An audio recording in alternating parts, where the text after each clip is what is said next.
When you hear the word mysticism, what comes to mind?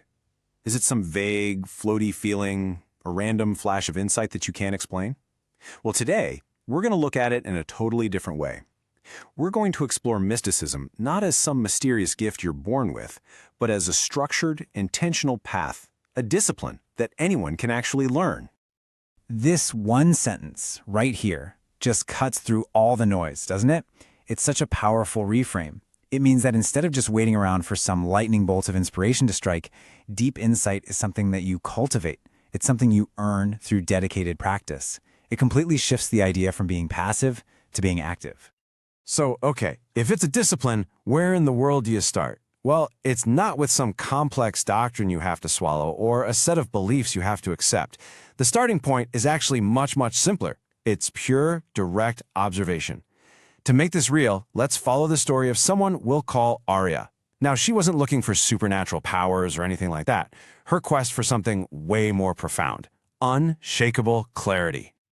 Arya's story is a perfect way to ground this whole topic. She was just looking for an end to the confusion of life, to find a deep, steady sense of clarity. And her mentor's very first instruction, it wasn't about believing in anything. It was just about noticing, sensing things without needing to put a label on them, feeling emotions without getting attached. This is the bedrock for the entire discipline.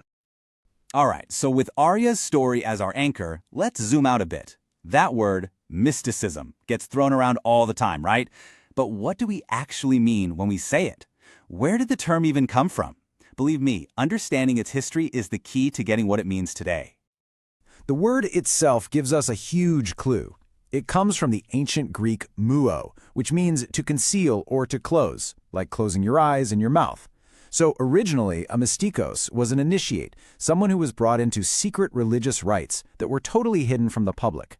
From its very roots, the term is tied to knowledge that isn't obvious on the surface. And this just shows you how much the meaning has completely transformed over time. I mean, think about it. In the Hellenistic world, it was all about secret public rituals. Then, for early Christians, it was about finding hidden allegorical meanings in Scripture. It wasn't until the 1600s that it started to mean what we usually think of today, a deeply personal internal experience.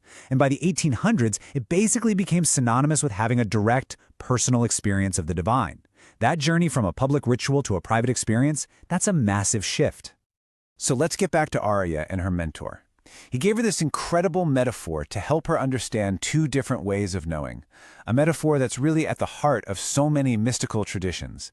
It's the difference between studying a map and actually being in the river. This really lays it out perfectly. The map, that's our intellectual frameworks. It's our beliefs, our dogmas, all the books ever written about reality.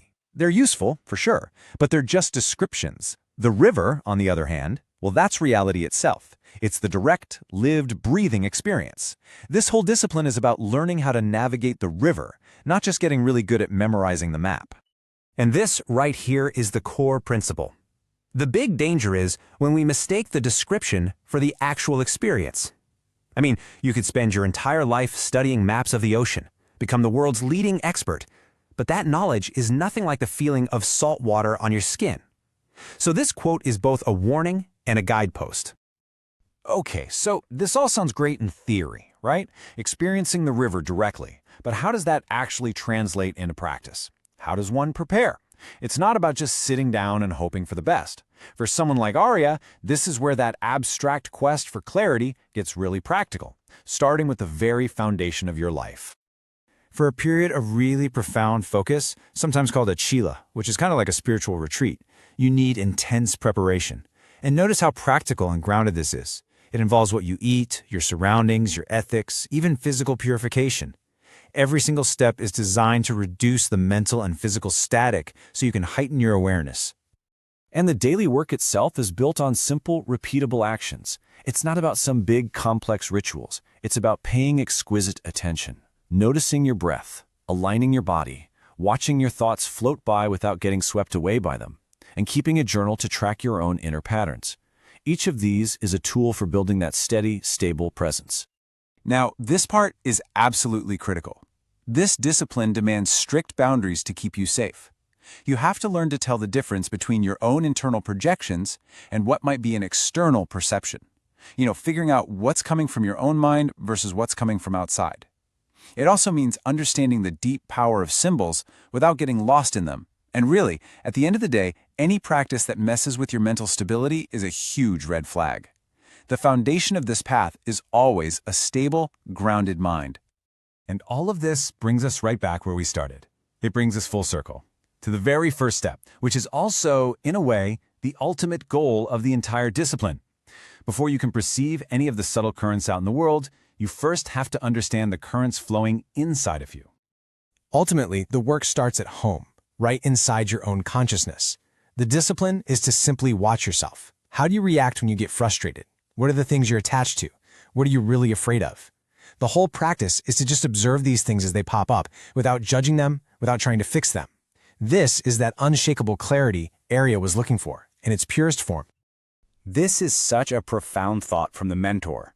It suggests that all those mysteries we're trying to understand in the world around us are often just reflections of the parts of ourselves we haven't met yet. The inner and outer worlds aren't separate at all. They're like mirrors of each other. And so, that leaves us with a question to really think about. If you were to start this discipline of simple, non-judgmental observation of yourself, right now, what hidden parts of your own inner landscape might be revealed? What unrecognized truths are just waiting for you to see them?